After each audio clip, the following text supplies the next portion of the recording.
All right, guys, welcome to our weekly PGA show, Numbers Lab. We're going to go over, like kind of how we normally do, go over what went right, what went wrong last week, and then get into the Palmetto Championship, not the RBC Heritage or whatever it's going to be. Guys aren't going to Canada this week, so we have limited data on this course, so we'll get into that. But there's never been a PGA event there, so brand new course. Should be interesting to see how they play. We'll get into kind of what we like and what we're looking for. But how did last week? I mean, first off, we did sort of hit an outright with you last week with Cantlay. It was a weird ROM situation, which we could definitely get into. But we did have the leaderboard pegged all over the place again. I had Morikawa, you had Cantlay, and then we both kind of hedged with ROM. So we're doing something right back weeks, and we didn't have a real big show last week. We weren't, we kind of recorded our separate ways. So I will once again mention that I did have Jason Kokrak at 47-1, and that one felt really nice. Yep. But you had Cantlay, and we both kind of hedged. It just so happens I'm not a big hedger, but when it gets to that point where we have the leaderboard just kind of surrounded, you almost have to kind of secure some units. So what went right for you? What went wrong? And I mean, let's just kind of dig into some of our plays from last week. Yeah, I mean, I love being in the position to hedge. I mean, when we've got a tournament bet, at long odds with minimal outlay, you can hedge at least a little bit, recover your outlay, and then at least guarantee yourself some form of profit. So yeah, like you said, back-to-back weeks, with the Kokrak Spieth the week before, and then Cantlay and Morikawa this week. So yeah, neither of us had ROM pre-tournament, but we did hedge on him, prior to his withdrawal. So very odd, we talked about as very odd circumstances. Could have been handled, I'm sure, a couple different ways, but both our books, the books that we use, paid out the ROM bets.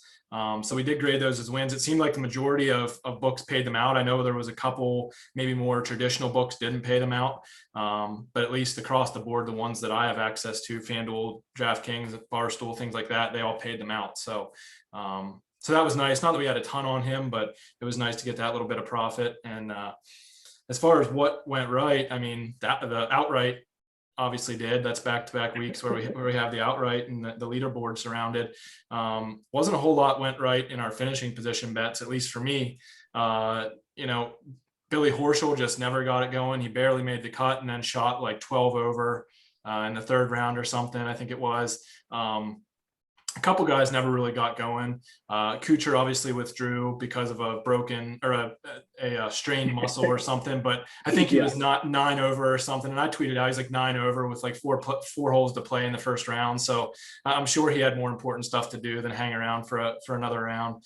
But Kyle Stanley was there all weekend. He melted down in the final round. He was a pretty long odds. We had a top 40 on him at 2-1. So that was a bit disheartening.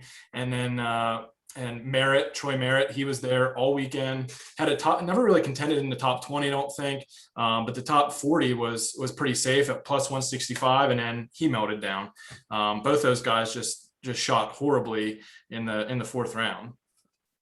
I got to pause for just a second. My Ronald Acuna Jr. home run bet just hit. Well, that works. My first night of doing a baseball home run in, he just hit. So yeah, I just saw that come across my screen. I'm like, all right. But yeah. Well, that's something that went right then, because we needed it after some of those meltdowns last week.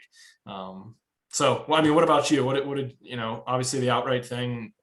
Yeah, we had Morikawa there. I like that kid a lot. He's obviously played well. Billy Horschel, that guy can.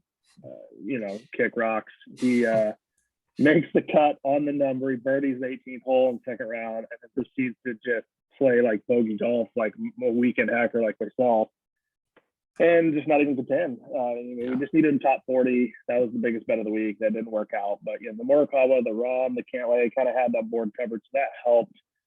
I'd say looking at my plays from last week, Kyle Stanley, I liked that one as well. He didn't hit. Ricky Fowler, top 30. I did like that. He's kind of running into form. Did miss the qualifying for the U.S. Open, which I was kind of eyeing him for like a top 20, top 30 type finish at the U.S. Open next week when those odds come out, just because I think he's kind of getting his game rounded in form. But that worked. I would say the Taylor Gooch is playing pretty well. That bet hit. Wasn't a small one, or wasn't a big one by any means, but Xander top 20, that one was good. Xander's getting his game into shape for again next week. I really like him a lot. But other than that, not a whole lot that went right. But I will say, I don't bet LPGA very often, but did have Lexi Thompson. That one stings a little bit. She was at 5 of 10 to go, blew it. That was a plus 3,300. So that would have been monster to hit back to back. Pretty long odd, even a completely different, LPGA rather than PGA. But nonetheless, she didn't get it done. I will say, I know this is PGA show, we're going to get into NFL down the road, but baseball, if you guys aren't telling my baseball, I'm on a pretty good heater right now. So, but as far as golf this week, we're going to get into a new week. Like I said, new tournament, Tom Fazio design. It's kind of like a sandbelt type course from what I can gather. So it's one of the top private courses in the country. It's really new. So the Bombers, I was kind of looking at shots gained off tee, driving distance, and then like approach are kind of the ones that I was looking at as far as categories. The big hitters, there's only like 2 big names in the field, Koepka and DJ. And then you get into kind of the mid-tier guys. I would say if the big hitters are hitting it in the fairway, they're going to be able to score. But if they're not, there's sand, there's marshland and trees and stuff that's going to come into play. So if they're not hitting the ball in the fairway, they're going to struggle. But I'd say, to cover a couple of our outrights that we have that we have already played, we've actually already tweeted out everything. Basically, our cards are on the tracker. I like Matt Fitzpatrick. He plays, I don't know, I think he's not a long hitter, but I mean, he hits it long enough. And I think he plays well at almost any course, really. He's has last couple weeks, not great, but I think right before the U.S. Open, he's going to have his game. I got him plus 1,600. One that we both like, Lucas Glover. He's a member of the course, plus 4,500.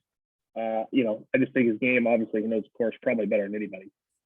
And then I got Johnny Vegas. And the thing I liked about him was just kind of his driving the ball, driving distance. And I think that, plus 8,000 on him. So, and then my long shot of the week is John Pack, 225 to 1. So sprinkle a little bit on him.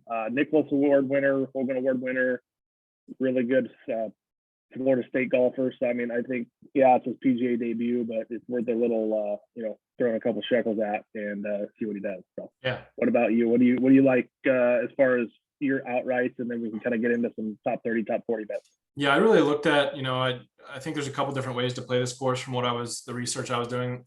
And I think that, with there being so much sand save percentage could be a big deal, which it can be somewhat of a misleading statistic, just because you don't want to be in the bunker. So, you look at sand saves, and it's good to be able to recover out of that, but a guy that's in the sand a ton, obviously he's got other issues. So I have to look, beyond that, but looking at sand saves was, for me, something that I focused on a little bit, among other things. And then kind of like you said, the big hitters, which you mentioned, obviously Brooks and DJ. I don't know what kind of, I don't know how focused they'll be with the Open next week. Yep. It was just, it's odd. And the commitments that a couple guys had for this event, just because of what it is, the background behind the course and its mission. So I don't know if they're, kind of just there to sort of draw some crowd. You never really know. So I can't imagine they're going to be too focused on this, but we'll see. There's no value in them on anything. Maybe if one of them gets down or something, you might find something live, but at that point, I doubt I would ever bet anything on them. So from an outright perspective, you covered Glover. I've got my long shot is Soshi Kadera at 225 to 1. So I was looking at some of his metrics. He graded out very well. Again, being the weak field, you can kind of look for some of these guys he's inconsistent, but when he's on, he can be, he can be great. So I think, high upside in a weak field like this is something that you can look at. And I think that's what he offers at that price. I guess, and the other guys that I've got Varner at 40 to 1, Ian Poulter at 37 to 1, as well as Luke List at 37 to 1. Luke List apparently holds the course record as of last month, at least from what I found. I don't know if that's changed. You mentioned Glover. Varner grades out third, using the metrics that I was using and then weighting those. So I think there's a couple guys there where the price isn't crazy long, but there's some value there, again, given the weak field, subtracting out Brooks and DJ's prices.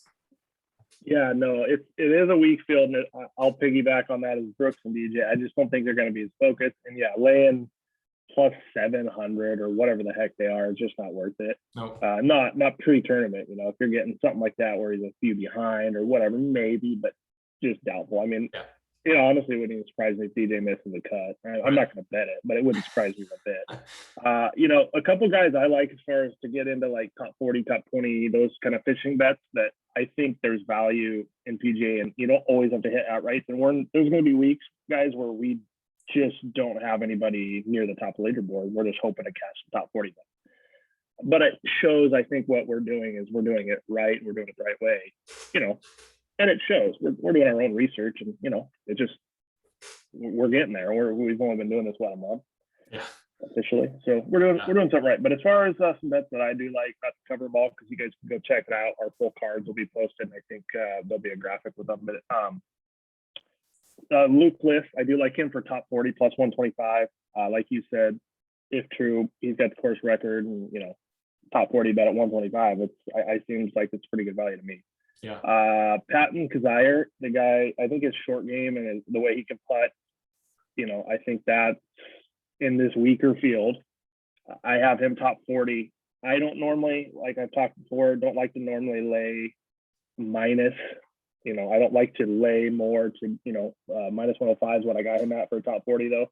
I just think he's been playing well at these kind of courses where, this course can play. I think it can stretch it out to 7,700. I don't know if they're going to play it that long, but I think just the way the course is set up, I think, top 40 bet for him. I'm rolling with Pat Perez again. He kind of screwed me 2 weeks ago, but I like Pat Perez. This is more of just like a field play. I think his game, the guy's been on the PGA Tour for 20 years. I think his game kind of fits everywhere. I mean, or otherwise you're just not being able to play on tour. Other than the final round a couple of weeks ago, he's been playing pretty well. So I got him at, where is it at? I'm looking at my sheet here. Bear with me. Plus 135 through 3/4 of the unit.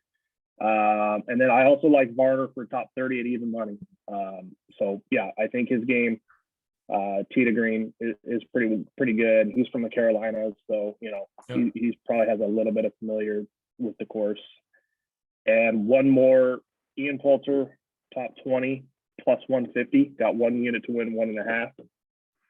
He's going back to 2011, I think he won an event that's at a similar sand belt style course. So I think that his game, he knows that sand belt style, and he's been playing pretty decent. So I like him you like him to win. I thought about it, but I got him as the top 20 at plus 150, and he's been playing pretty well. So I like that as well. Yeah, we talk about too, we do our own research, do our own, go through our own stuff, find our bets. And this week, sometimes we end up on the same guys. Sometimes we have no common guys. This week, again, I don't know if it's because of the weak field or what. We seem to we have a couple of the same bets here and there. So I won't touch on the ones that you really did, but just to kind of give a rundown quick, I have List at top 20, Glover top 20, Varner top 30, List at top 40. So there's a trend there. If I had some value outright, I also found some value for their finish positions. Patton Kazire, you mentioned him. I've got that top 40 as well. Two that I have that I'll touch on is James Hahn. I've got him at a top 40 at plus 240, 3/4 of a unit on him. was kind of looking at how he graded out. I'll go back to my sheet here. He graded out 21st, using the weighted metrics that I put together every week. And those have been working pretty well. I've been adjusting, which stats I'm looking at each week, which are important, and kind of adjusting the weighting on those. So they've been working out pretty well. So James Hahn, top 40. And then I've also got Vincent Whaley as a top 40 bet. I got him at plus 120. So looking at him coming into the tournament, his form is great. He's got 8 straight top 40 finishes.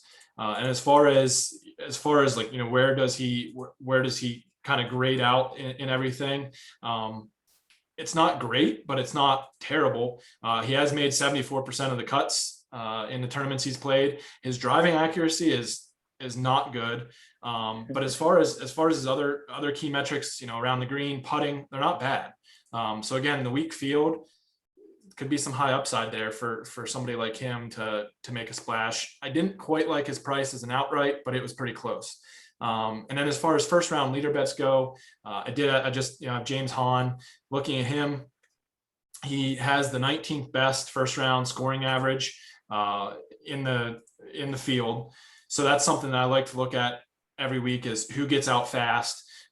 So he worked there, and then his birdie to bogey average is right up there towards the top in the field. So I think it was right around second or third as far as birdie to bogey average. And then all his other metrics are fine. He's a great putter in terms of, relative to the field, and all his other metrics are in the positive as far as strokes gains and things like that. So liked him for a first round leader bet. Yeah, I have a couple first round leader bets too. I got Sanjay at plus 3,300. He's 20th in first round scoring on the PGA Tour, and I actually think in this field he's probably, I didn't go through it, but he's right up there, because again, with the weaker field. Yep. Plus, like I said, plus 3,300 on him. Russell Knox, he's 17th on PGA Tour in first round scoring, plus 6,600. And then I got Patton Kizzire. He is sitting at 16th. He came down a little bit after last week, or I believe it was last week. Yeah, he didn't play well at the Memorial. That course just doesn't set up well for him. But he's 16th in first round scoring, and I got him plus 6,000. So I just have a few of those. Again, they're lottery tickets. We're gonna hit one of these days, just a matter of time. And so I like their those three, and then we've already covered outrights, covered finishing bets, and do you have anything else to add? I mean, I really wanted to bet Sanjay M. I just couldn't find any value anywhere. So I like that you were able to get on him at first round leader. I liked him across the board this week, but I just couldn't find the price that I would have liked to have had for him. I know you mentioned obviously the Open, gonna have a show for that. We've already started prepping for that, getting things together. So I did want to mention real quick that I do have one outright already posted for the Open. It's at 125 to 1 on DraftKings, and that's Grace. He just qualified yesterday, so when I made the bet, he wasn't even qualified, which there's no risk there because it would have just been void. But so 125 to 1, got a 0.1 units on him as an outright. I just like his form. He's been there, I said I told you I might just blind bet him as an outright going forward. The outlay is so small and the price is so good. I think that price is 80 to 1 on FanDuel, so definitely shop around because the big price is out there right now, or at least it was. And I actually did bet him as well for the same price. One that I'm going to be keeping an eye out, just to give a little teaser for the U.S. Open. Louis Oosthuizen, I think we were talking about it yesterday. Since the U.S. Open that was up here at Chambers, he's finished inside the top 30 dang near every year. So I'm hoping we can get some decent number on him for a top 20 or top 30, because he just always seems to find, and I know that's not like a sleeper pick by any means. I mean, the guy finished second or third in the PGA Championship. So I'm hoping to get some sort of good price on him for a finishing position. But yeah, next week we're gonna have the U.S. Open. I'm thinking one of these weeks we're gonna have to, maybe we'll try to bring on a guest or somebody in the space, and not affiliated with any company that we've talked about before, just somebody that we can connect and get on the show, just be kind of kind of good and hopefully grow our reach. So, but other than that, our cards are live. Don't forget to follow us on Twitter if you're not, numberslab_.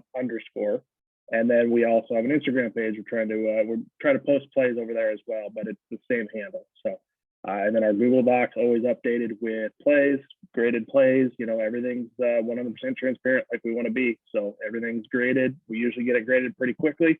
That was one thing that bugs me about certain sites is they don't like to grade their plays for days, and we do them almost immediately. So, but yeah, if you don't have anything else to add, you know, we'll see if we can get bounced back at this new course and see how it looks on TV. It'll be kind of interesting. So, Yep, looking forward to it. all right, man. Well, until next week, let's pick some more winners. We'll see you guys next week.